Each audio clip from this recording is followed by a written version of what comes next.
Então, gente, boa tarde a todos. Na aula passada, a gente começou discutindo o que era economia, né? Vimos o conceito básico do que seria economia, que nada mais é do que a ciência, né? Que vai estudar os bens escassos de uma determinada sociedade. Eu até pedi para que vocês fizessem uma atividade sobre isso, né? Assim, em duas questões. Na primeira questão, eu queria que vocês falassem até então o que vocês entendiam sobre a economia, né? Quando vem a economia, quais são as vivências que vocês tiveram sobre o que seria a economia de um contexto assim, mais geral. Então, em que situações você vivenciou a questão da economia? Dentro de casa ou em outros lugares, né? Meu refluxo está me atacado. Ou em outras situações, né? Como é que você percebe a questão da economia? Então, você iria escrever um texto, né? Pequeno texto falando sobre isso.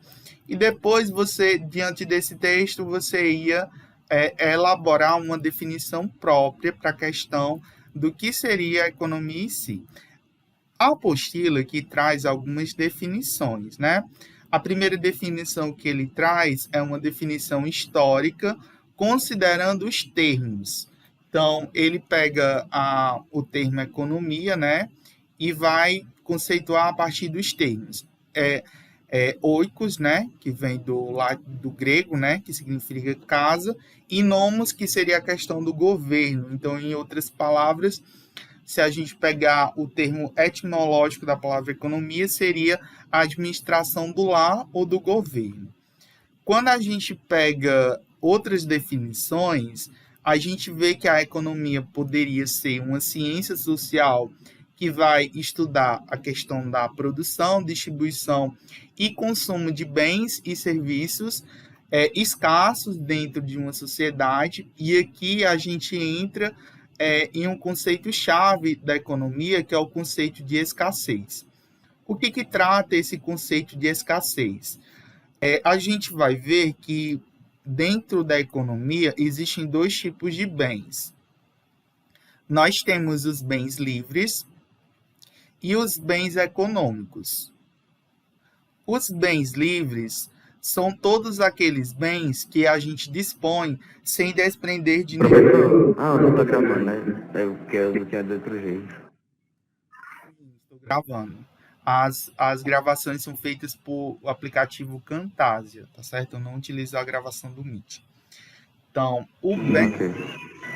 os bens, eles se dividem em duas categorias. Nós temos os bens livres e os bens econômicos. Os bens econômicos são aqueles que desprendem de valores, tá certo? O que seriam os bens livres? São aqueles que a gente tem abundância na natureza e que de forma gratuita, né? Por isso que ele é livre. Então, o ar, a água do mar, né? A gente nem coloca água potável, doce, porque de certa forma a gente paga, né? A gente tem um custo para obter água potável na nossa casa. Não é nem a água que a gente paga, mas sim o serviço, né, que traz água até a gente, né? O que a gente paga não é a água em si, porque a água é um bem universal, né? É um bem que a gente pode obter de forma gratuita. Mas o que acontece? O que a gente paga é o serviço, né, que nos traz até a água, né? Que traz água até a gente. Então, por isso que a gente coloca a água potável como um bem livre em si. A gente coloca a água do mar, né? Que seria um bem livre. O ar que respiramos até agora é um bem livre, né? Talvez futuramente com a poluição, né? Enfim, talvez futuramente, quem sabe, quem é adepto, né? Os futurólogos, não sei se vocês já assistiram um desenho bem antigo que era o Capitão Planeta. Acho que vocês são muito jovens, acho que vocês não viram falar. Aí que era um monte de gente que tinha uns anelzinhos, aí invocava ele. Esse mesmo. Tem um episódio, eu me lembro até hoje, do Capitão Planeta, que tinha lá as pessoas que comercializavam o ar. Aí tinham as cidades que ficavam entre cápsulas e cada pessoa pagava, né, para respirar o ar puro, né? Porque até então o mundo estava tão poluído que o ar normal era impossível de se respirar. Então as pessoas pagavam, né, a essas empresas que de certa forma despoluíam o ar, né, para poder respirar o ar puro. Tem outros filmes, né? Tem outros filmes que exploram essa temática, como o filme Lorax. Alguém já assistiu o filme Lorax? É tipo de Eu desenho. já. É um mundo onde as árvores foram meio que extintas, se eu não me engano, e foi construído um mundo, isso, e foi construído um mundo onde tudo era criado, não era da terra mesmo. Era um mundo que não era que nem o nosso hoje, por conta da poluição também, e porque foi cortada. E as pessoas compravam, tipo, as garrafinhas de ar, né? Tipo, como se a gente comprar água mineral, né? Eles compravam as garrafinhas de ar justamente para poder sobreviver. Então, até hoje, o ar é um bem livre, né? Mas quem sabe no futuro não venha a ser um bem econômico.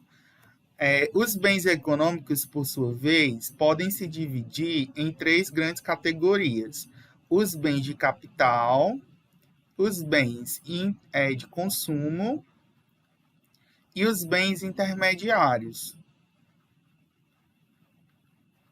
Então, basicamente, esses três tipos de bens. Os bens de capital são bens que vão funcionar para a fabricação de outros bens, são máquinas, equipamentos, são bens que, de certa forma, eles servem para fabricar outros bens. Os bens de consumo já subdividem em duráveis e não duráveis, né? Aqueles bens de consumo não duráveis são aqueles que a gente consome, né?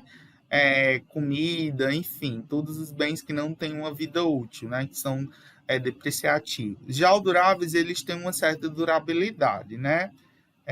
Como geladeira, carro, né? Mesa, computador, celular, né? São bens de consumo, né? Que são mais duráveis. E os bens intermediários são bens que fabricam outros bens. Então, a gente sabe que esses bens, esses materiais, os bens econômicos em si, eles não estão disponíveis de forma ilimitada, né, na natureza. Então, eles são ilimitados. E a gente sabe que na economia a gente tem três problemas econômicos básicos. Quem lembra da aula passada? Quais são os três O problemas? que produzir, para quem produzir e como produzir. O que produzir, né? Isso. O que produzir,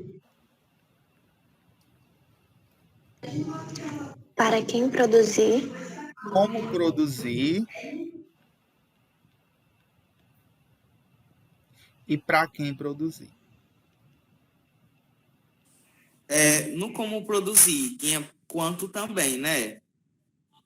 Sim, como e quanto, né? Então, Isso. assim, a economia ela vai se deparar com três problemas básicos, porque o que acontece? Nós temos um problema de escassez.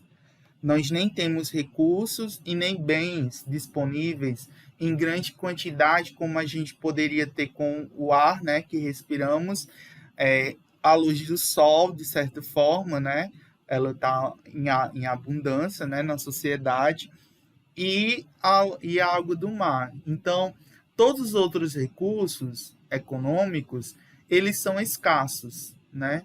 Por isso que a gente fala que a economia é uma ciência que vai estudar a questão da escassez. Ela vai estudar como a gente distribuir e produzir esses bens escassos. Porque ela vai se deparar basicamente com essas três perguntas. Como os bens são escassos, né, a gente vai se perguntar com uma questão de utilidade. Né? Então, Mas o que é útil e o que não é útil, né? E a gente já se depara com outra questão. O que é útil para uma pessoa pode ser inútil para outra, né? Porque o mercado em si, ele vai tratar com desejos e necessidades das pessoas. Por exemplo, a gente tem necessidade, por exemplo, vocês estão assistindo a aula hoje ou pelo celular, ou pelo computador, ou pelo tablet. Assim, vocês necessitam de um recurso tecnológico para assistir essa aula de hoje. Esse recurso tecnológico é uma necessidade, assim, é uma necessidade que o ensino remoto nos colocou, né, de a gente ter um meio, né, tecnológico para nos manter esse contato, é uma necessidade. Mas é um desejo de vocês, pode ser um desejo, que, por exemplo, assistir essa aula no iPhone, né, no iPhone 12, né, que custa uns 10 a 12 mil reais, né, ou assistir essa aula no MacBook, né, no MacBook Air Pro, né. Então, o que diferencia, né, ambos, tanto faz eu assistir a aula no iPhone, que custa 12 mil reais, quanto assistir a aula, né, essa aula num celular Android, que custa 1.500 reais. É lógico que talvez o iPhone, por ser mais caro, tenha algumas funções a mais, né, do que o Android, né? Mas ele vai atender a mesma utilidade, né? Vai atender a mesma necessidade. Então, assim, todos os produtos e serviços, eles vêm a atender a uma necessidade ou um desejo das pessoas, né? Eles vêm a atender um senso de utilidade. Até porque eles visam atender ao terceiro problema econômico, que é para quem produzir, né? Assim, se existe o produto, é porque existe demanda, né? Ou o contrário, né? Se existe demanda, deveria existir produto, né? A gente vai depois estudar as leis econômicas, né? A lei de oferta e a lei de demanda. Mas a gente se depara, né? A gente está analisando esses três problemas. O que produzir, né? Por que é importante entender o porquê produzir?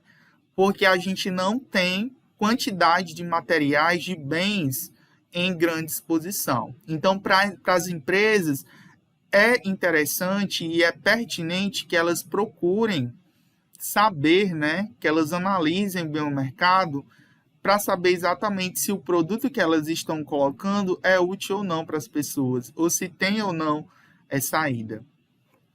Aí vem a segunda questão básica, como produzir, né? Como produzir esse produto de modo que essa empresa tenha os menores custos possíveis, de forma que essa empresa possa, de certa forma, criar vantagem competitiva com as demais.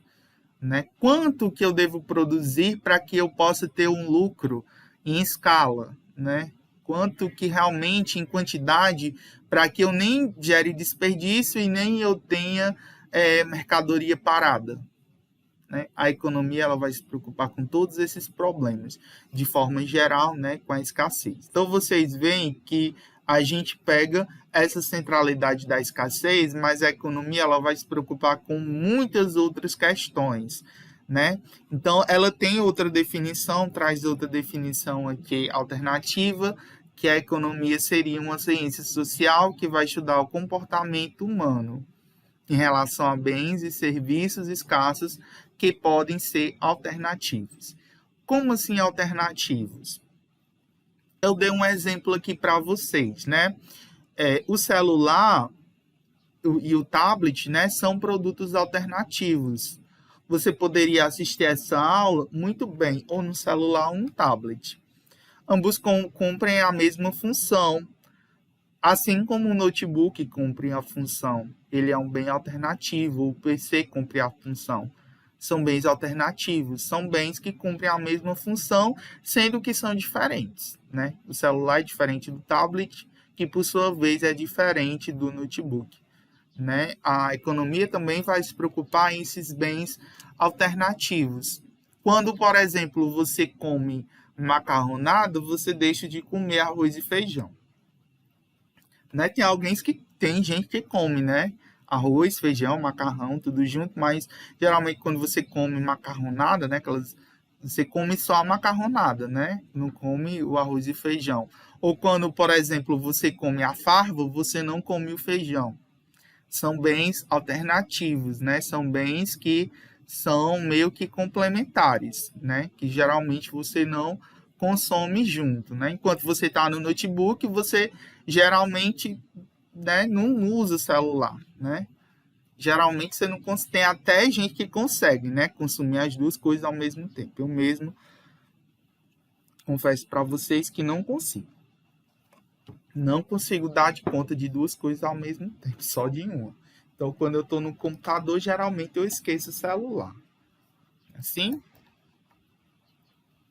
Aí ele traz aqui outro sentido, né, para a economia, o sentido da economia como um todo, né, a economia como um sentido de país.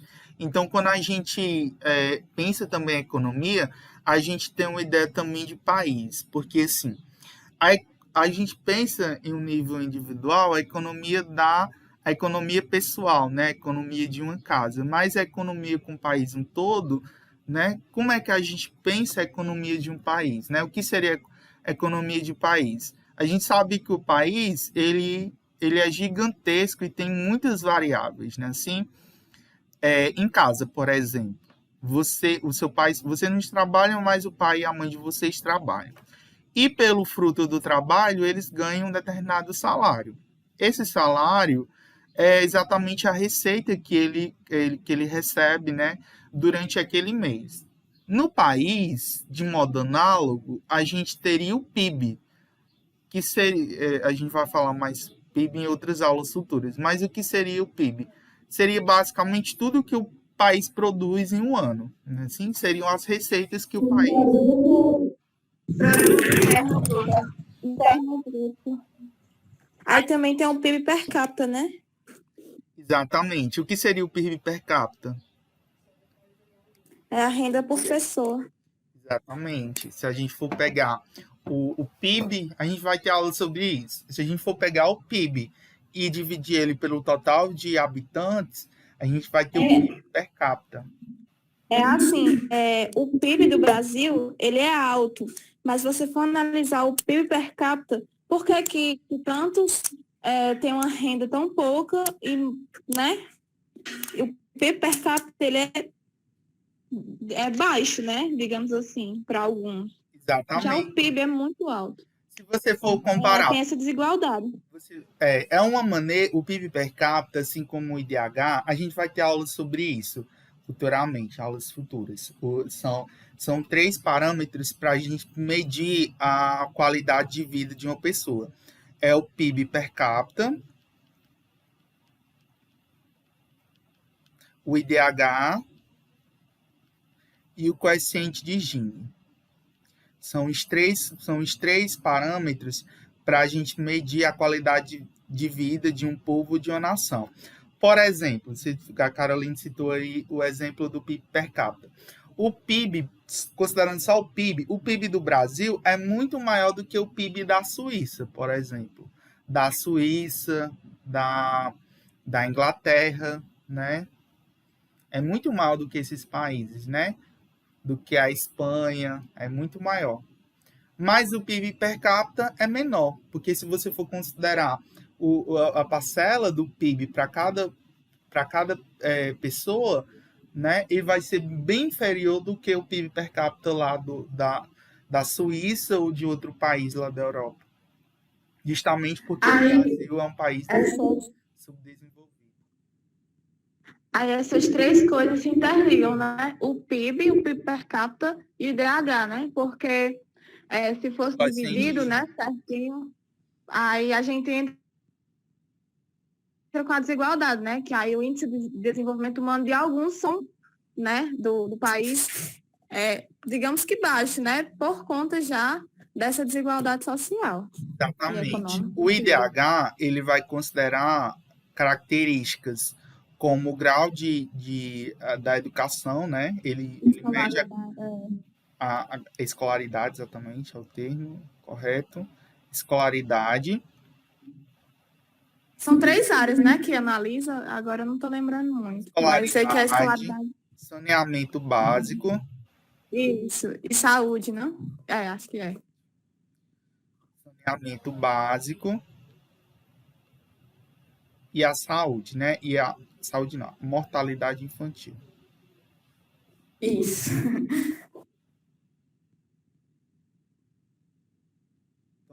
Vai analisar esses 3 aspectos do país. Quanto mais próximo de um, mais o país tem um IDH mais desenvolvido, um Índice de Desenvolvimento Humano.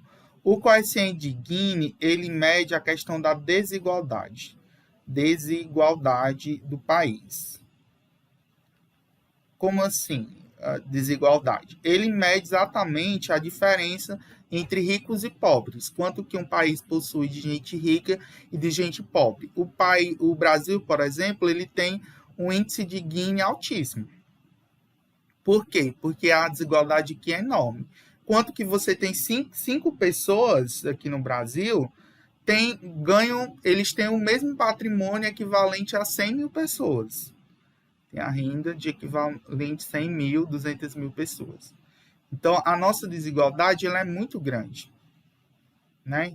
Enquanto tem várias pessoas morrendo de fome, a gente, no último ano, né? Enquanto várias pessoas estão aí morrendo de fome por conta da pandemia, desempregadas, nós hoje temos cerca de 15 milhões de pessoas desempregadas.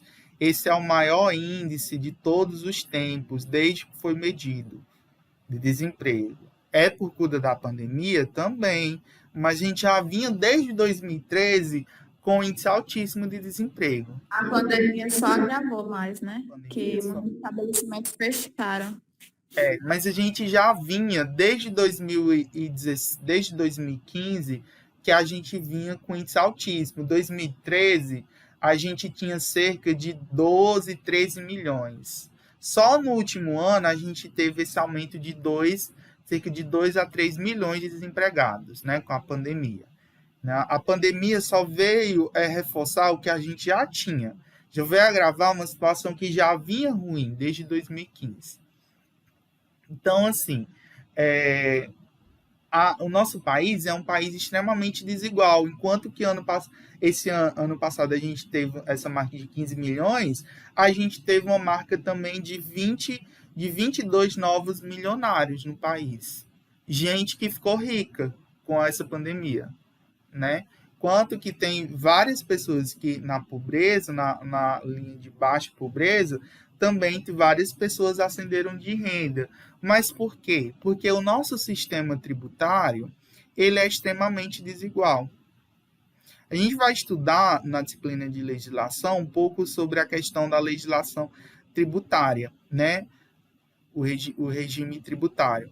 Nós temos um dos sistemas tributários mais desiguais de todo o mundo.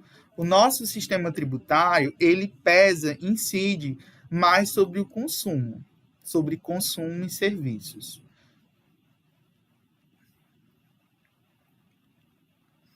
E não incide tanto sobre o patrimônio e renda. Como assim, Pedro? Como assim? Não entendi. Por exemplo, quando você vai no supermercado e compra qualquer produto que você pensar, ele tem embutido nesse produto uma série de tributos. Quando a gente fala de tributo, a gente está falando em várias espécies tributárias. A gente está falando em impostos, que é uma espécie tributária. A gente está falando de taxas, contribuições, né? PIS, COFINS, são contribuições. A gente está falando uma série de tributos. Então, quando você vai no supermercado, por exemplo, compra qualquer produto, dentro daquele produto tem IPI, tem ICMS, tem PIS, tem COFINS, tem uma série de tributos. Cerca de quase 40% a 50% do preço de cada produto é imposto. E tem alguns produtos que têm um índice maior. A gasolina, por exemplo. Cerca de 60% a 70% do preço da gasolina é só tributo. Na maior parte, ICMS, auxílio de combustível e tem outros impostos, né, que incidem sobre a gasolina e o diesel. Qualquer coisa que você for comprar tem tributo, tá certo? Então, os tributos, eles incidem mais sobre o consumo e serviço. E isso onera mais os pobres. Por quê? Porque os pobres, eles consomem mais, eles não guardam. Eles não têm o hábito de criar poupança e de investir. Então, o pobre, quando recebe o dinheiro no começo do mês, ele começa a gastar, e às vezes começa o mês já não tem nem o dinheiro, né? Para durar o mês todo. Então, ele consome tudo que ele ganha. O rico não. Os ricos, eles adquiriram, né, o poder de poupar, de poupança, de acumular renda, de acumular patrimônio. E os tributos, os ricos, não incidem tanto no patrimônio. É tanto que o imposto de renda, por exemplo, a mesma pessoa, o mesmo que uma pessoa que ganha 5 mil reais, por exemplo, paga o mesmo tanto de imposto de renda que uma pessoa que ganha 1 milhão. 2 milhões, 3 milhões, 5 milhões. Quem ganha 5 mil, né? 5 mil, eu coloquei um zero a mais. Quem ganha 5 mil paga a mesma coisa de imposto de renda que quem ganha 1 milhão. Por exemplo, a gente tem um imposto chamado IPVA. O que é o IPVA? Imposto sobre propriedade de veículos automotores. O que são veículos automotores? São veículos que funcionam à base motor. Quais são os veículos que funcionam à base motor? Só é moto e carro? Não. Navio também funciona através de motor. Lancha também funciona através de motor. Aviões também funcionam à base motor. Jatinho também funciona à base motor. Muita coisa. Aí eu pergunto a vocês, Todos os automóveis. esses veículos automotores, posso perguntar para vocês, esses veículos automotores, lancha, jatinho, jet ski, eles têm cobrança de IPVA? Tem? Cobrança de IPVA? Não falar não. Mas, Não tem, talvez... não tem. Só existe cobrança de IPVA hoje para carro e moto. Aí eu pergunto para vocês, um pobre pode comprar um jatinho, uma lancha, um jet ski? Não. E Quem é que Tipo compra? assim, Tem eu acho- bicicleta, vale e jet ski. Quem é que compra isso? Os ricos. Só que os ricos os ricos não, Os tem, ricos né? não- Não pagam. não pagam tributo sobre isso. Não é tributado. O sistema tributário, ele só onera os pobres. Não onera os ricos. O nosso sistema tributário, ele é totalmente desigual. Tá certo? Rico não paga tributo nesse país. É tanto que hoje nós temos na nossa Constituição um imposto previsto chamado IGF, que é um imposto sobre grandes fortunas, né? Esse imposto, ele foi previsto na Constituição de 1988. 1988, já fazem mais de 30 anos. Eu pergunto a vocês, vocês acham que esse imposto, nós estamos em 2021, está tendo nesse momento no Congresso Nacional a proposta de reforma tributária, vocês acham que esse imposto um dia será criado? Imposto sobre grandes fortunas? Acho, Difícil. Acho muito difícil. acho quase impossível. Acho quase impossível, porque rico não paga tributo. Pelo menos aqui no Brasil, né? Terras tupiniquins, não. Então, seguindo, antes que vocês entrem em depressão, a gente também falou na aula passada sobre dois conceitos muito importantes que são os conceitos de custo e oportunidade e trade-offs. Qual a diferença entre custo de oportunidade e trade-offs? Quem poderia me dizer?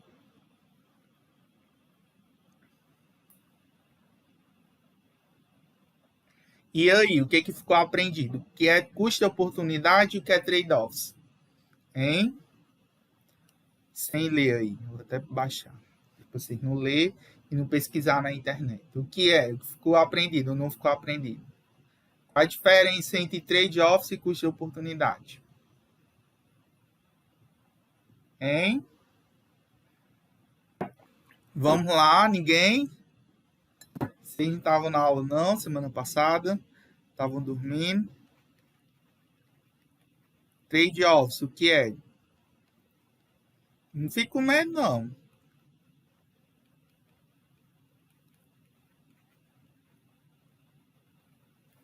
Uma situação inesperada?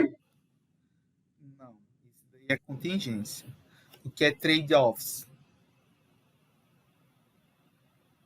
Hein? É quando tira recurso de um campo para colocar em outro? É quase isso. É quase isso, viu, Carolina? Trade-offs é uma situação, é uma escolha conflitante.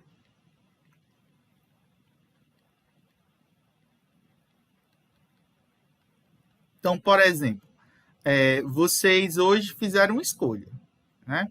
Vocês poderiam estar dormindo, né? Por exemplo, hoje de manhã, 7h20 da manhã. 7h20.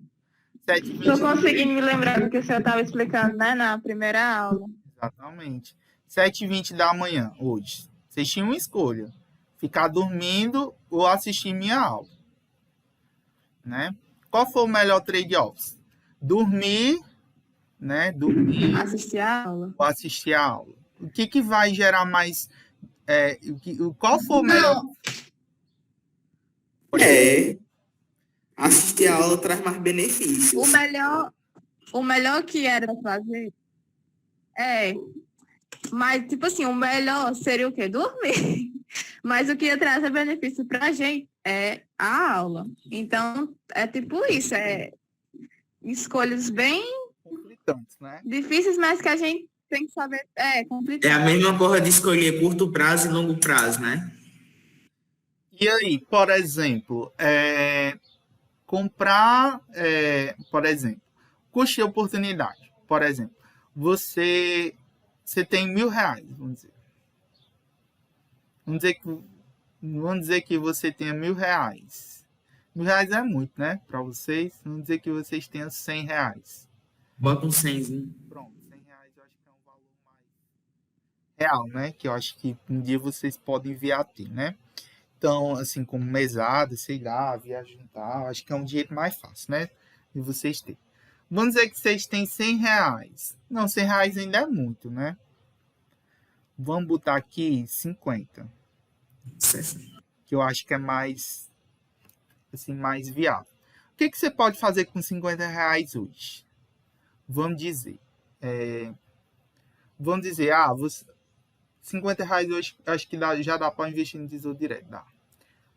Você poderia ir na pizzaria no final de semana e comprar uma pizza. Eu me lembro, o senhor deu esse exemplo, deu o mesmo exemplo de ganhar eu acho que foi até com aquele negócio lá que a gente iria ganhar o dinheiro, a gente se inscrevesse no negócio lá do aluno. Aí o senhor deu esse mesmo exemplo da pizza. Você poderia comprar uma pizza. Falando nisso, professor, isso vai estar sendo adiado do monitor, né? Foi adiado a seleção, né? Ou você poderia muito bem investir esse dinheiro. Investir e daqui a 2 meses, por exemplo, em vez de você ter R$50, você ter 60. Você ganhou aí R$10, né? Na brincadeira. Esperou 2 meses, deixou esse dinheiro investido e no futuro você ganhar R$10, né? R$60. Então, assim, qual a diferença básica entre custo de oportunidade e trade-offs? Trade-offs são escolhas conflitantes. São escolhas conflitantes. Você tem duas alternativas, você tem uma escolha e você tem que decidir. São escolhas conflitantes. Já o custo de oportunidade é o quanto que você deixa de perder em uma escolha, é o custo da escolha, basicamente. O custo de oportunidade é o custo da escolha. Você abriu mão de estar com seus amigos, de comer uma pizza com seus amigos, para investir e ganhar mais esse dinheiro. E no futuro vir a gastar, né, esse dinheiro, porque, de certa forma, você vai utilizar esse dinheiro há algum tempo. Então, de certa forma, você se privou de comer a pizza para ter mais dinheiro no futuro. Pode falar, Pierre. Alguma aula o senhor vai dar para a gente falando sobre investimento? Sim, vocês estarão na disciplina de introdução ao curso. Lá no meio da disciplina, a gente vai falar sobre investimentos. Inclusive, eu já adianto para vocês, já peço para vocês começarem a ler o livro Pai Rico, Pai Pobre. Por que eu friso tanto, né, nesse livro? Porque ele vai falar sobre investimentos. Tá? Então, já... É o livro do resumo? Não resumo. Eu vou pedir uma resenha, que é diferente de um resumo. Mas eu vou explicar depois para vocês qual a diferença de uma resenha, de um resumo, de um fichamento. Tem diferença, viu? Resumo é uma coisa, fichamento é outra, e resenha também é outra coisa, totalmente diferente. Uma resenha crítica, uma resenha crítica. Uma resenha crítica. Porque você faz tipo um resumo e você bota sua opinião de uma forma sem ser exatamente expressando sua... É exatamente em terceira pessoa, assim, né? Não, pode ser em terceira pessoa ou em primeira pessoa, não tem problema não. A resenha crítica nada mais do que você resumir o livro dando sua opinião. Exatamente isso. Resumir o livro dando sua opinião. No resumo, você só resume o livro. Você pega os pontos e resume. Você não expressa opinião no resumo. O fichamento, você transcreve basicamente as partes principais do capítulo, né? Você vai pegando as citações e vai fichando.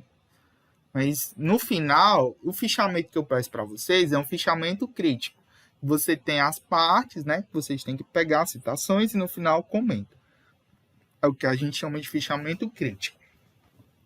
No caso que eu vou pedir do livro, é uma resenha crítica, que é basicamente uma opinião que eu quero que vocês me deem sobre o livro, né?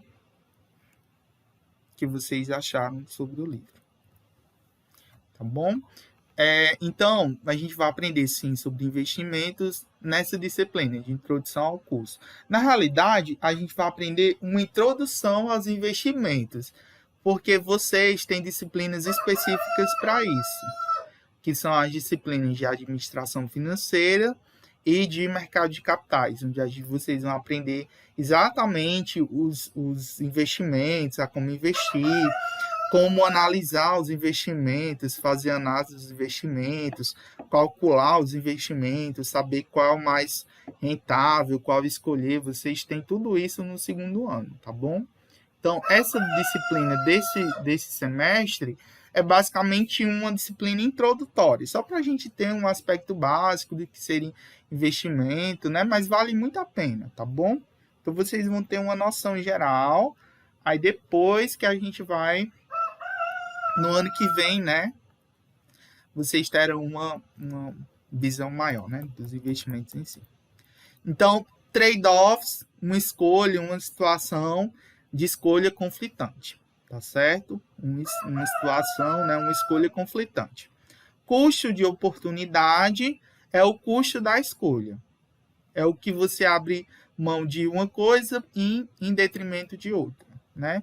Você escolheu a pizza, comeu a pizza, né? Escolheu viver o momento, né? Com seus amigos e comer a pizza e abriu mão de ter R$60 daqui a 2 meses. Então, se você esperasse daqui a 2 meses, podia até comprar a pizza e um refrigerante, né? Do jeito que tá as coisas hoje, não ia aumentar tanta coisa. Então, será que realmente seria um melhor custo, né? talvez seria melhor comprar a pizza hoje, né? Então, sempre É, o que eu falou sobre custo de oportunidade, mas resumindo, é o quê que eu estava anotando aqui? Eu é me o custo perdi. da escolha. É o custo da escolha. Ah, o custo da escolha. Se a gente for resumir, é isso. Trade-offs é uma escolha conflitante e o custo de oportunidade é o custo da escolha.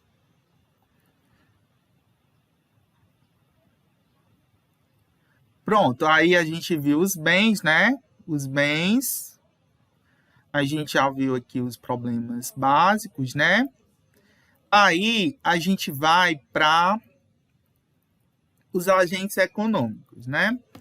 Aí eu vou pedir a ajuda de vocês aqui. Quem pode ler aí essa parte aí? Posso? Pode. Um agente econômico é um indivíduo, conjunto de indivíduos, instituição ou conjunto de instituições que, através de suas decisões e ações tomadas racionalmente, influenciam de alguma forma a economia. Tradicionalmente, são considerados como agentes econômicos os seguintes: Pode continuar. famílias, todos os indivíduos e unidades familiares da economia e que, no papel de consumidores, adquirem os mais diversos tipos de bens e serviços, objetivando o atendimento de suas necessidades, tomam também decisões sobre a oferta de trabalho, terra, capital e capacidade empresarial. Recebem em troca, respectivamente, como pagamento, salários, aluguéis, juros e lucros. E é com essa renda que compram os bens e serviços produzidos pela empresa. Empresas. Agentes encarregados de produzir e comercializar bens e serviços tomam decisões sobre o investimento, sobre a produção e sobre a procura de trabalho. Governo. Todas as organizações que, direta ou indiretamente, estão sob o controle do Estado, tomam decisões de consumo, de investimento e de política econômica. Exterior. Representa todos os agentes externos à economia em questão e toma decisões sobre todas as questões anteriores. Pronto, Guilherme, obrigado. Então aí nós temos os 4, né, agentes econômicos principais. De um lado a gente tem as famílias, né, que representam todos os indivíduos ou unidades familiares, né, que desempenham papel ativamente econômico, né? Aqui a gente está falando de família em um modo mais geral, né? A gente não está falando da família tradicional, religiosa. A gente está falando de família, comunidade, né? Que trabalhe de forma econômica. Então, por exemplo, se eu morasse sozinho numa casa, eu seria uma família de uma pessoa que tem um salário, que tem gastos, enfim, né? Eu seria a minha própria família, né? Que tem, que adquire, né? Conjunto de bens e serviços. Quando a gente fala de família, a gente fala de consumo, né? Consumos econômicos. Ou seja, nessa família entram receitas, né? No caso, salários, e tem despesas. Ou seja, são pessoas que adquirem oferta de trabalho, de terra, de capital, de renda, né? Que recebem juros, né? Que pagam juros, ou, né? Que pagam e recebem renda, tá certo? Aí, outra agente econômica, a gente tem as empresas. Essas empresas a gente está considerando tanto aquelas entidades privadas que fazem parte do segundo setor da economia, como também do terceiro setor, né? São aquelas empresas que vão fabricar bens e serviços para a sociedade. Tudo que o governo não diretamente suprir, né? Essas empresas vão suprir, né? Vão atender tanto as demandas quanto os desejos, né? Dos consumidores. Nós temos o terceiro ente econômico, que é o governo. A gente vai ver em aulas futuras que esse governo, em outros sistemas econômicos, ele pode ter controle total sobre a economia, né? E aí o governo em sistemas socialistas, a gente tem pouco o agente econômico e empresas, eles funcionam em um menor grau, né? Nas economias que fazem parte dos sistemas socialistas. E, por último, em último lugar, mas não menos importantes, nós temos todas as economias, né, globais, né, que fazem parte do exterior, que são todas as outras economias, né, que vão ter relações comerciais, né, com o país. Aí vamos, né, para a diferença, né, as diferenças e os ramos da economia. Desculpa. A economia, ela vai ter uma grande subdivisão. Nós podemos dividir a economia em duas grandes áreas, a microeconomia e a macroeconomia. Eu vou pedir que vocês leiam o texto, aí depois eu explico, né, em palavras mais fáceis o que é exatamente essa distinção, o que realmente qual a diferença entre a micro e a macroeconomia. Outra pessoa que possa ler essa. Posso ler? Pode sim. É desse que começa da macroeconomia, né? Exatamente. Ok. Dentro da ciência econômica, existem diversos campos de estudo. No entanto, de uma forma bastante abrangente. Os economistas costumam dividir em dois grandes campos de estudos, macroeconomia e microeconomia. Macroeconomia trata do comportamento da economia como um todo. A produção total de bens e serviços da economia e o crescimento do produto, as taxas de inflação e desemprego, balança de pagamentos e taxa de câmbio. Com as flutuações que constituem o ciclo de negócios, políticas cambiais e crediticiais. Lida com o estoque de dinheiro em circulação, a balança comercial, variações nos preços e salários, exportação e importação, e etc. Pode continuar. Continua? Pode continuar. Microeconomia atua no âmbito dos consumidores ou das empresas, ou indústrias, se preferir. Lida com as preferências dos consumidores e a utilidade que essas preferências lhe conferem, a qual podemos traçar suas escolhas. Lida com a demanda de mercado de um determinado bem ou serviço, com a quantidade do bem que a firma deve ofertar, a quantidade do bem que a indústria deve ofertar, relativa a cada empresa que produz o mesmo bem, a seu preço e a sua demanda. Trata do estudo dos monopólios, oligopólios, concorrência perfeita. Teoria dos jogos. Traça estratégias de maximização de lucros e minimização de custos para as empresas. Na microeconomia, é possível o desenvolvimento de modelos de fenômenos sociais simplificados, o que pode ser útil antes de se lançar um produto novo no mercado. Por exemplo, e por falar em mercado, esse é um dos pilares do estudo da microeconomia. Obrigado. Eu não consegui ver o nome. É a Eduarda, né? Eduarda França. Eduarda Isso. França. Vai ser difícil decorar o nome de vocês, porque eu vou passar. É tudo remoto, né? Algumas pessoas eu vou lembrar, mas eu sou difícil para lembrar o nome. Vamos aqui. Qual é a diferença entre micro e macroeconomia? Vamos entender isso daqui. Eu vou colocar aqui o nome economia. Pensa o seguinte: pensa a economia como sendo. Como é que eu poderia? Hoje eu estou rindo de escrever. Eu estou engolindo as letras. Economia. Eu vou colocar aqui dois círculos grandes. Pensa o seguinte, que aqui, ó, dentro desse primeiro círculo, a gente pode ter a microeconomia,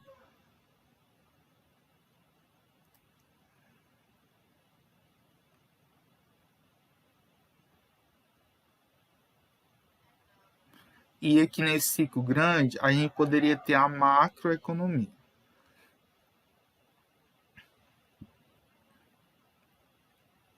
Uma está dentro da outra, mas não quer dizer que a microeconomia seja menor do que a macro. Como assim? Pensa nos conjuntos. Agora eu vou dar uma analogia com matemática. Por exemplo, você tem em matemática os conjuntos numéricos, né? Assim, você tem qual é o primeiro conjunto numérico? É o conjunto dos números naturais, né? Assim, que são todos os números positivos, né? O 0, o 1, o 2, o 3, você tem todos os números positivos, né? Aí você tem o conjunto dos números inteiros. O conjunto dos números inteiros, você tem todos os números negativos e positivos, né? Você tem o -3. Alguém quer falar? -2, -1. É como se fosse, tipo, a macroeconomia pertencesse à microeconomia ou vice-versa. Exatamente. Não quer dizer que uma seja maior do que a outra, tá entendendo? É como se a microeconomia estivesse dentro da macro e vice-versa, mas não quer dizer que uma seja maior do que a outra. Por exemplo, os números, né?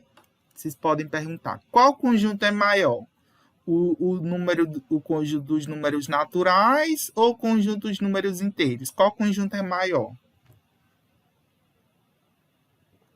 Se eu fosse perguntar isso a vocês, a pergunta de R$1 milhão, qual conjunto é maior? O número dos números naturais ou o conjunto dos números inteiros?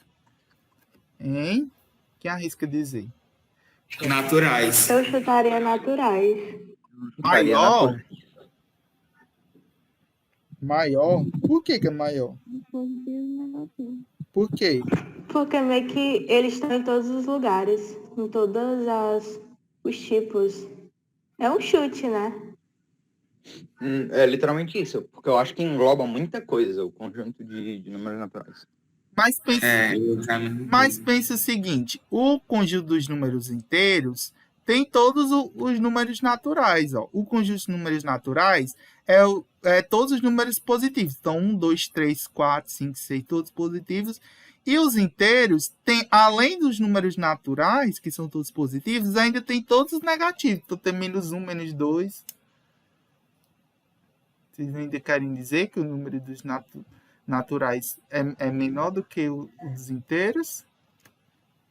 No caso, os inteiros se tornam maiores por conta que ele contém uns números negativos, né, também? Em cardinalidade, sim, né? Quando a gente fala em matemática, em cardinalidade, sim. Só que tem um fator muito importante que vocês não me disseram, é que os números são infinitos. Eles não têm fim. Então, como é que você pode dizer que um conjunto é maior com o outro se ambos são infinitos? Existem infinitos maiores do que outros? Não existem, né? Acho que sim. Não. Infinito é infinito. Como é que o infinito pode ser maior do que o outro? Tem uma discussão matemática sem fim, né? Em cardinalidade, que é o aspecto que a gente está considerando, sim, o conjunto dos números inteiros é maior do que o conjunto dos números naturais. Em cardinalidade, porque os inteiros têm, teoricamente, mais elementos do que os números naturais.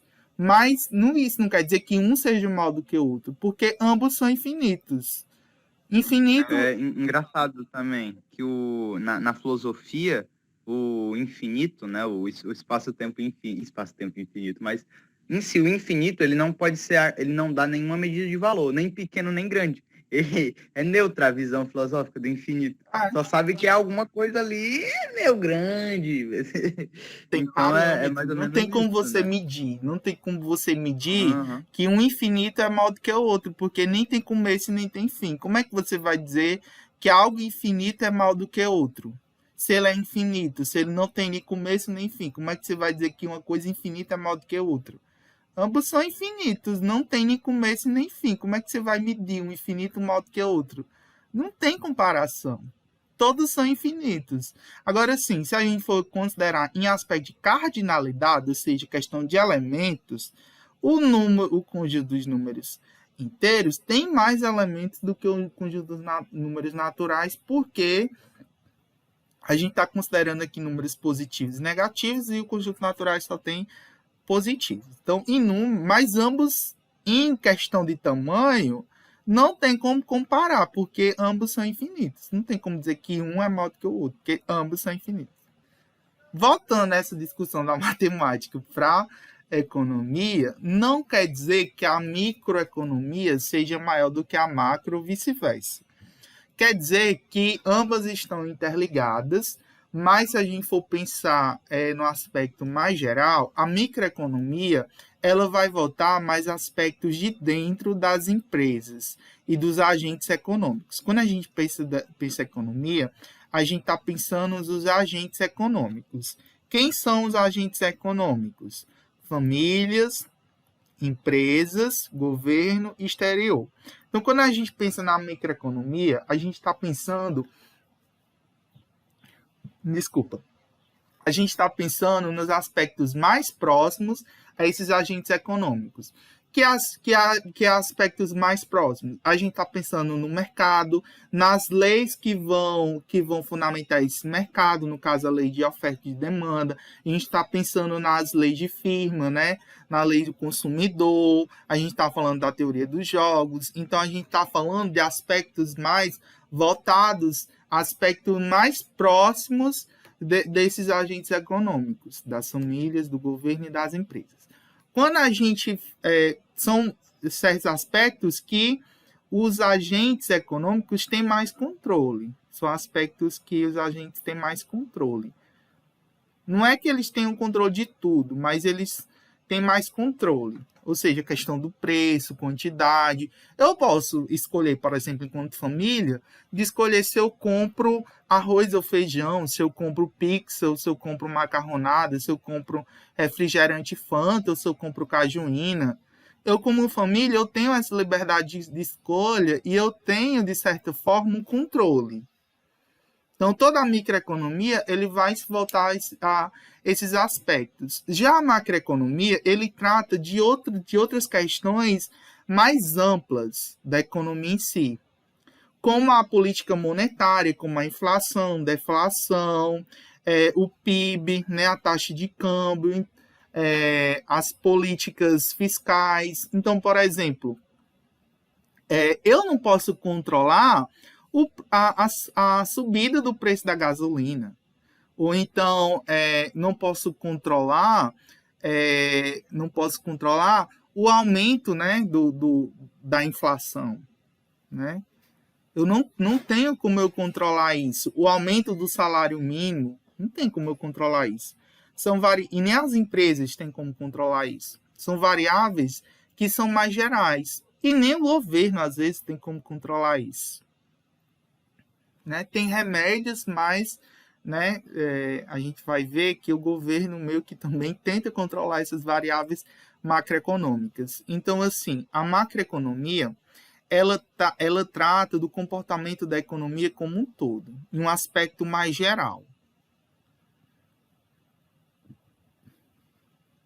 Então, a macroeconomia é como se a gente visse a economia no aspecto mais amplo, né? A gente está analisando aspectos mais amplos da economia, mais amplos dos agentes econômicos, né? A gente está tratando das políticas, né? As políticas econômicas, a monetária, a fiscal, a cambial, a creditícia, enfim, né? E a microeconomia a gente está tratando mais em aspectos mais internos dos agentes econômicos. Entendida a diferença de micro para macro? Se eu perguntar isso para vocês em aulas futuras, vocês vão conseguir me responder sem olhar para o caderno ou sem olhar para lugar nenhum? Explica a micro de novo, em resumo. A microeconomia, ela vai tratar de aspectos mais internos dos agentes econômicos. São aspectos que esses agentes econômicos conseguem controlar. Então, vai tratar de aspectos mais no âmbito de consumidores, de produtores, das empresas. Então, a gente vai ter a teoria do consumidor, a teoria do produtor, a gente vai tratar as leis, né, de oferta e de demanda, né? Então, a gente vai tratar aspectos que os agentes econômicos vão conseguir, de certa forma, controlar ou atuar. Já a macro, não. São aspectos mais gerais e que fogem do controle desses agentes econômicos. Tá certo? É basicamente isso. E quanto às empresas e os consumidores internacionais? Qual delas trata do assunto? As empresas, né, como já foi respondido acima, microeconomia, em relação aos consumidores internacionais, chamamos de exportações. Um dos itens da balança comercial que é tratado pela macroeconomia. Embora possa se parecer uma divisão rígida, micro e macroeconomia acabam se confundindo no cotidiano das pessoas e das empresas também, né? Nas empresas, assim como em análise da indústria, onde ela está inserida, e a caracterização do seu mercado, né, do micro, é necessário também conhecer e se antecipar às atitudes do governo no que tange a redução de taxa de juros, políticas de crédito e subsídios, né, comércio exterior e etc, né? Então, é basicamente isso, né? Aí vamos para os assuntos, né, de mensuração da atividade econômica. Vamos ver se a gente consegue terminar esse PDF aqui hoje. Quem pode me ajudar a ler essa parte? Eu posso ler. Pode ler. Versão textual. Como vimos até agora, a economia estuda o comportamento dos diferentes agentes na sociedade, assim como as ações, produtos que surgem na interação entre eles. Para que isso seja possível, é necessário mensurar, medir essas atividades no sentido de buscar explicações para as relações e fenômenos econômicos. Antes de introduzirmos os conceitos relacionados à mensuração das atividades econômicas, faremos uma breve discussão sobre modelos, sistemas econômicos e o sentido desses conceitos na análise econômica. Pode continuar. Quando ouvirmos o termo modelo econômico, devemos estar atentos para o significado no contexto em que está sendo utilizado.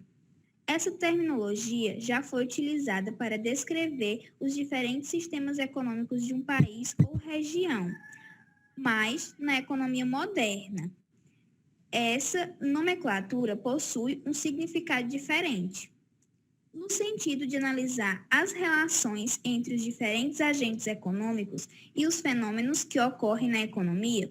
Os economistas costumam se utilizar de um importante instrumental, o modelo econômico. Os modelos econômicos tentam descobrir por que eventos econômicos ocorrem de uma determinada forma, buscando analisar os fenômenos e fatos econômicos no sentido de tentar estabelecer relações, causas e efeitos. Pronto, leia só isso olhando de perto, aí eu começo a explicar.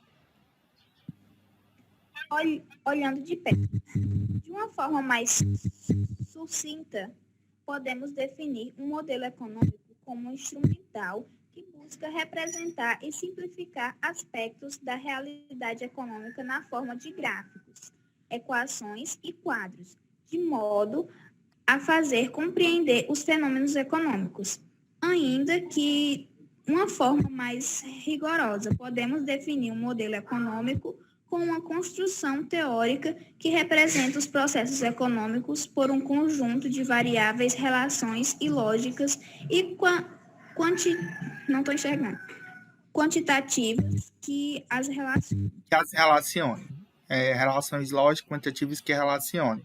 Obrigado, viu, Maria Clara? Antes de explicar a questão dos modelos econômicos em si e dos sistemas econômicos, eu queria fazer um exercício de história com vocês. Vamos aqui comentar aqui quais foram os sistemas econômicos que já existiram durante a história, né? Vamos puxar aqui sem olhar no Google. Sem dar Google, saber se vocês são sabidos mesmo. Qual foi o primeiro sistema econômico que existiu na história da humanidade? Sistema econômico. Estou falando de sistema econômico. Vamos lá. Qual foi o primeiro sistema econômico? Hierárquico? Não. O que foi, Maria Clara? Da troca. Não ouvi. Troca de produtos. Feudal? É um sistema... Quem foi que disse feudal? Ah, escambo, né? Mas quem foi que disse feudal? Quem foi que falou de feudal? Hã? Quem foi que falou feudal? Foi eu. Você, né, Carolina? Pronto. O primeiro sistema econômico foi o feudalismo. O que era o feudalismo?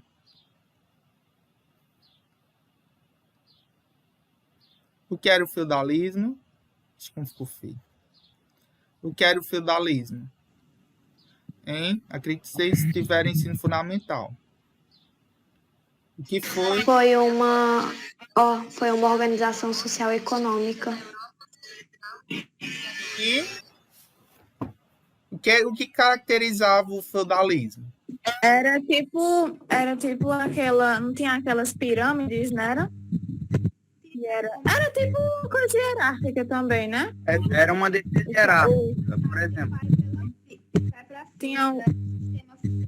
Aham. Como é, Maria Clara? Como é? Um rei. Era uma coisa que era passada de pai para filha, era um chamado sistema feudal. Eu estudei isso, porque não...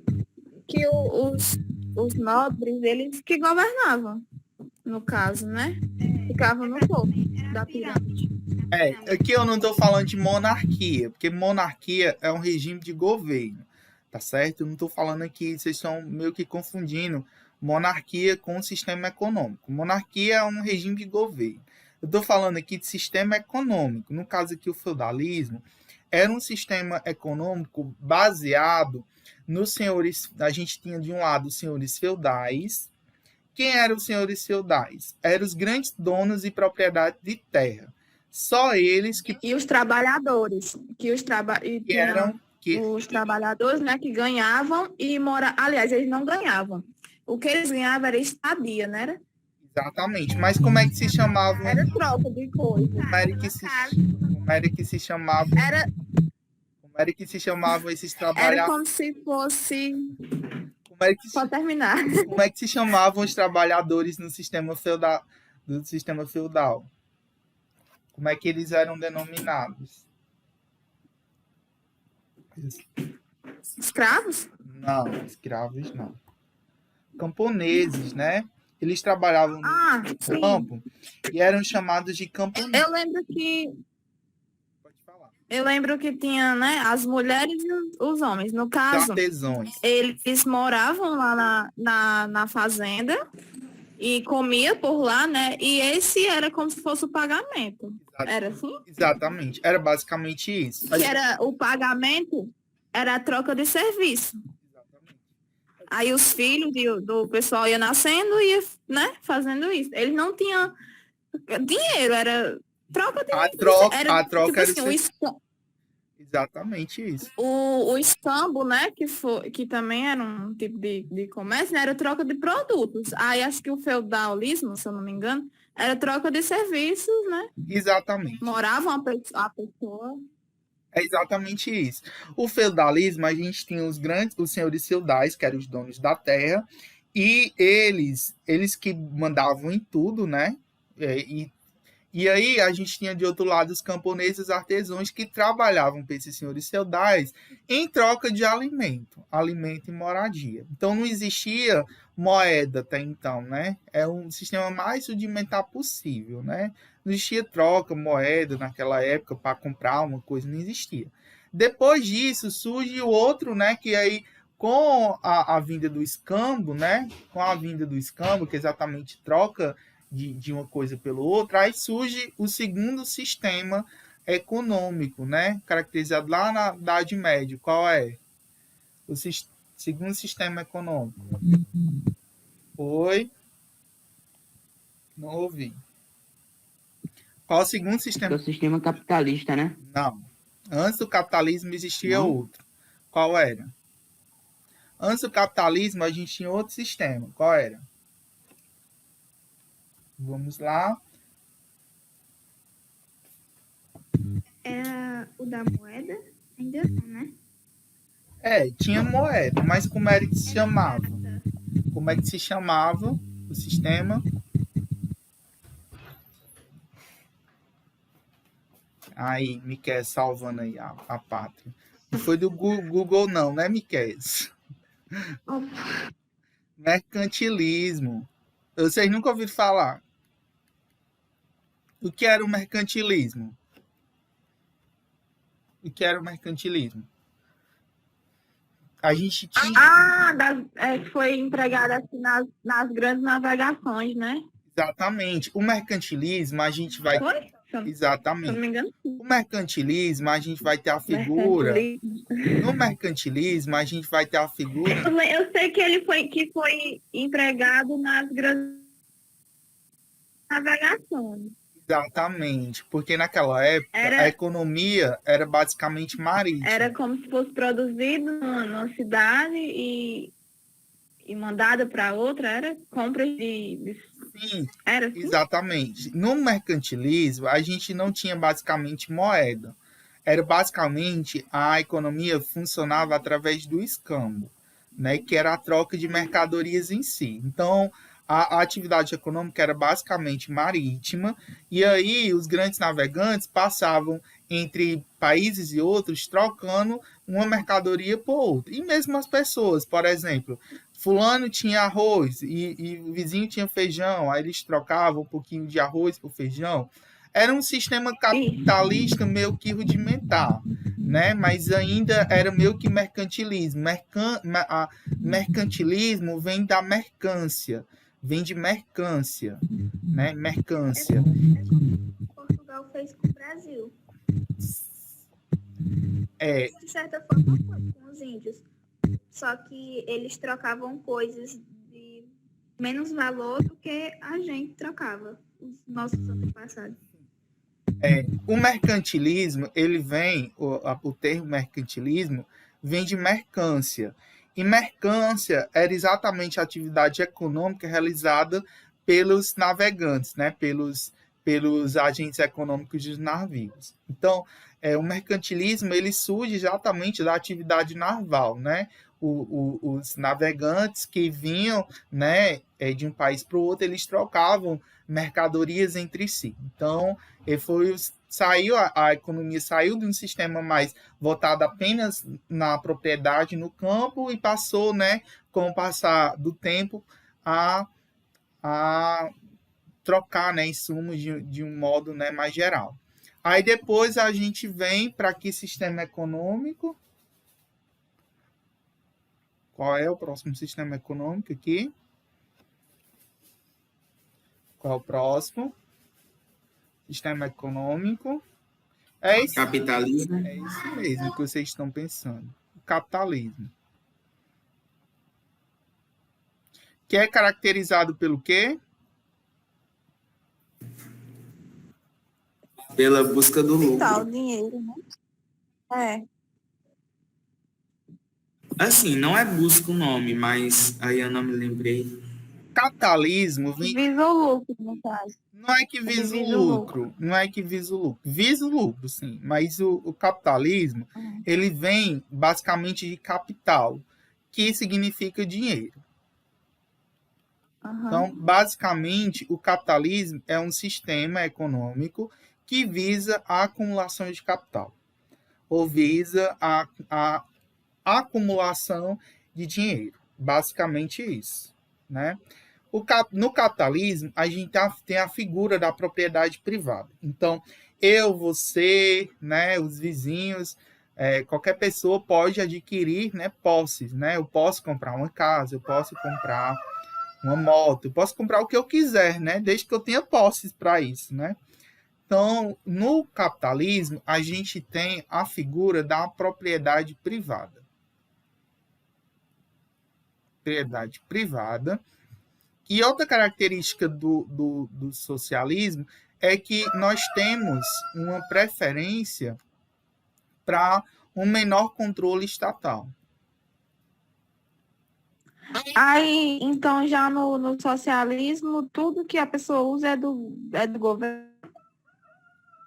É quase isso, né? Aí já entra, né, o que a Caroline já entra no outro sistema, né? Que seria, Comunismo. mas o comunismo não é o sistema econômico, o socialismo é. Ah, Alguém sabe entendi. dizer? É porque tem países, tipo a Coreia do Norte. Coreia do Norte, eu acho. Que tudo é do governo, até internet. Cuba, por exemplo, também. Acho que é Cuba. Cuba é Que tudo loucura, hein? é do governo. Aí, tipo Cuba assim, é quando loucura. eles querem fazer algo para afetar a população, eles simplesmente fazem. Por exemplo, eles não tem aquele negócio de informação, sabe? É, Exatamente. Cara, Pode falar, Gabriel. na Coreia do Norte a intranet, informação. né, ainda é pior, porque a internet a gente pode acessar o Google. Eles não, eles acessam um É, Google dele. Nossa, ainda é pior, cara.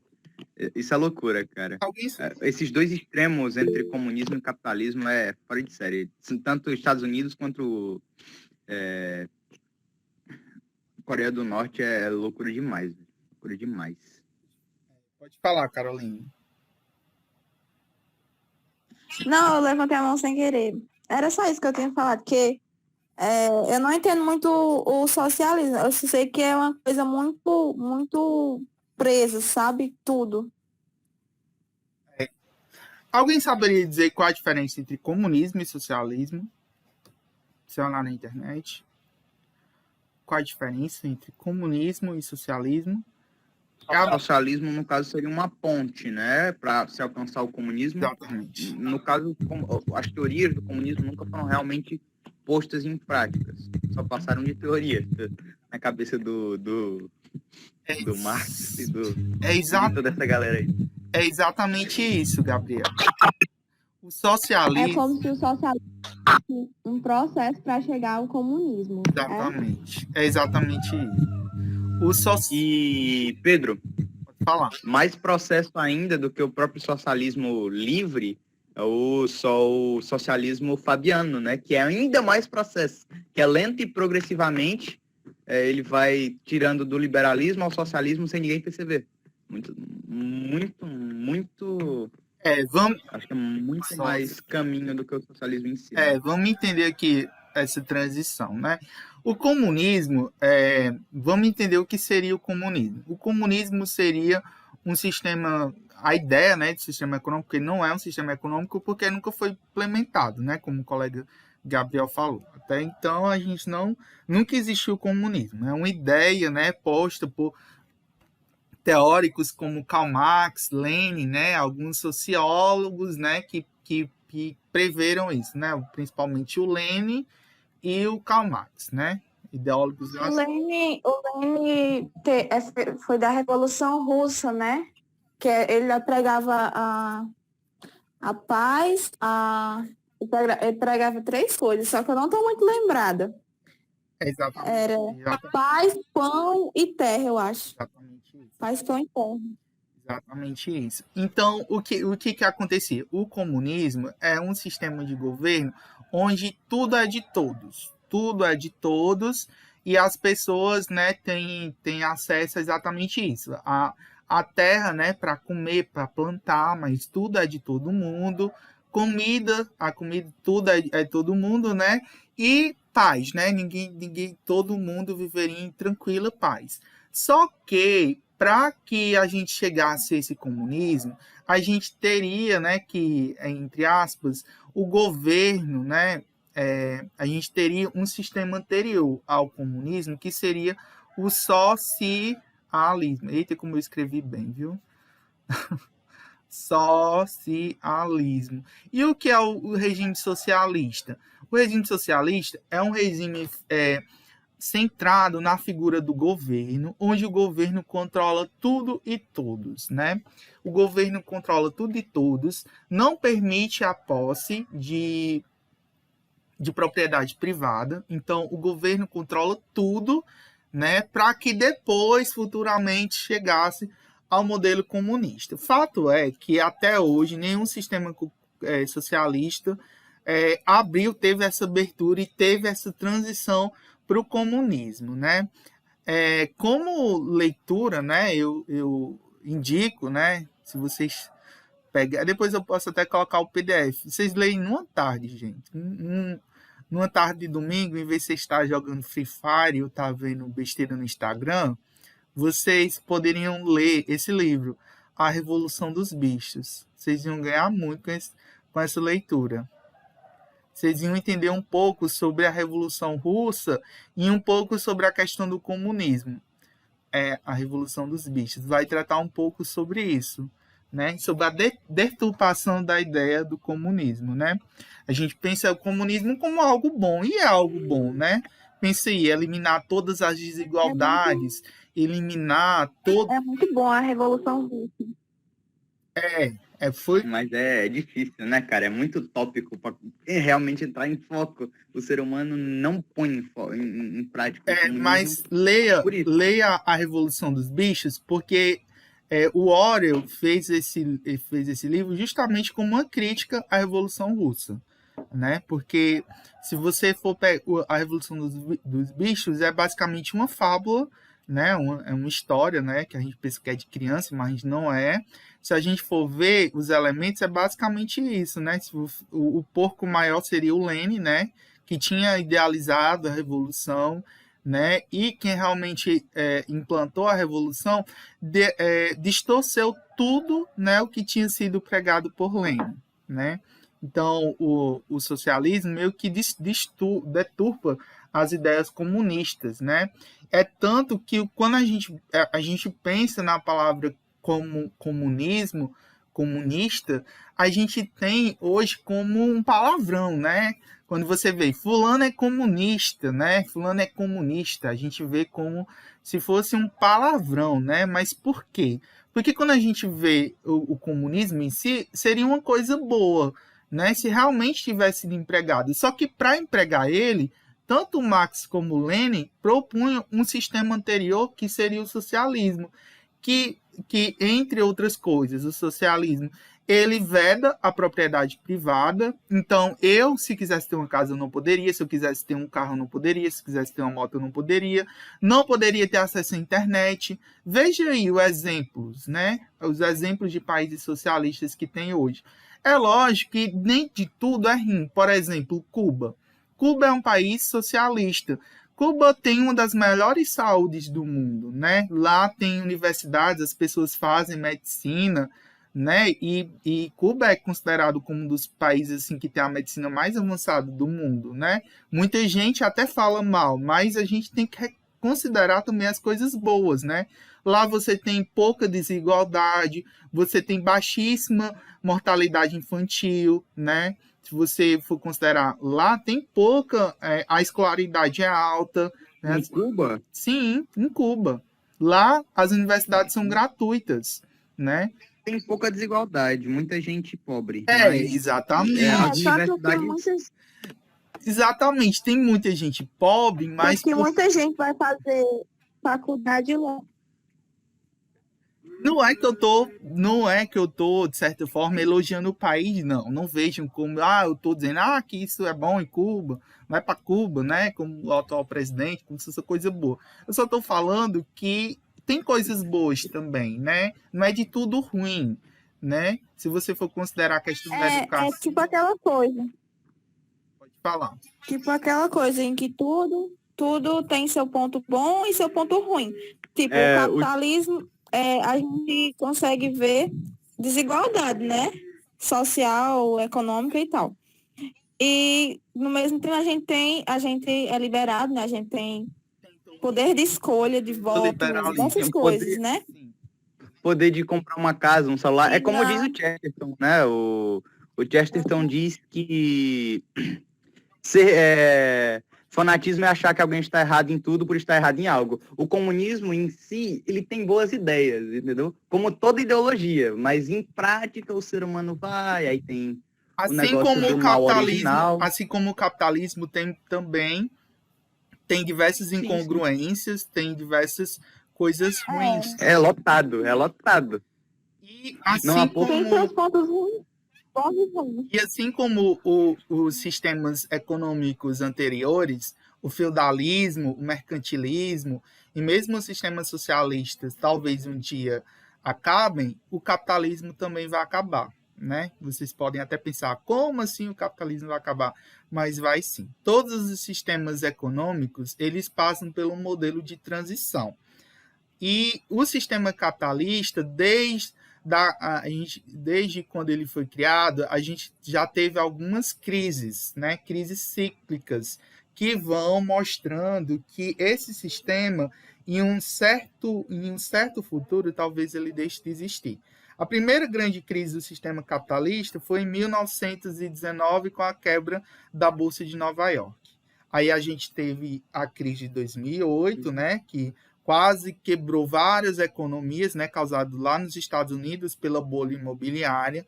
A gente teve, né, a crise, né, de 2020 causada pelo coronavírus e quem sabe outras crises vão surgir. Inclusive, tem estudiosos que dizem que o capitalismo, ele é que nem o comunismo e nunca foi posto em prática. Porque toda vida que ele tenta pôr ele em prática, ele acaba dando errado de alguma forma. Por exemplo, há estudiosos que falam que os Estados Unidos, eles adaptaram o capitalismo deles para transformar o mundo no socialismo do capitalismo, entendeu? E isso é verdade. Literalmente, os Estados Unidos comanda o mercado hoje em dia em tudo e tenta desestabilizar os outros países para não gerar concorrência, entendeu? Hoje em dia, o monopólio das empresas, seja de refrigerante, seja do que for, ela tá na mão do Estado estadunidense, né, cara? Exatamente. Se a gente for pensar, todas as economias atuais, elas vivem do capital do dinheiro. Mas o que é o dinheiro, né? O que é o dinheiro em si? O dinheiro é uma invenção inventada pelo homem, né? Eu vi até uma reportagem recentemente que, não sei se vocês já ouviram falar, mas tem um meteoro que vai passar próximo da Terra, que ele é basicamente feito em ouro. É um meteoro enorme feito em ouro. Imagine se esse meteoro caísse na Terra, né? É um meteoro pequeno, né? Mas que a quantidade de ouro que tem nele daria para fazer com que todos os habitantes do planeta fossem bilionários. Imagina aí se todo mundo da Terra fosse bilionário, como é que ia ser? Isso quebraria, afetaria todos os sistemas O econômicos. mercado Isso afetaria. afetaria, porque como é que... Né? Eu acho que sim. Não ia ter aquele fluxo, sabe? Porque todos estavam na mesma, então Né? não sei o que seria, não. Aí a gente... Ou então Mundial.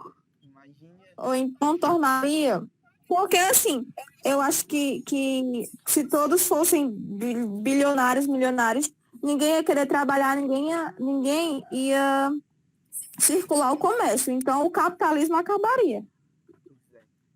Aí a gente vai guardar essas teorias da conspiração para a próxima aula. Não ironicamente, Pedro,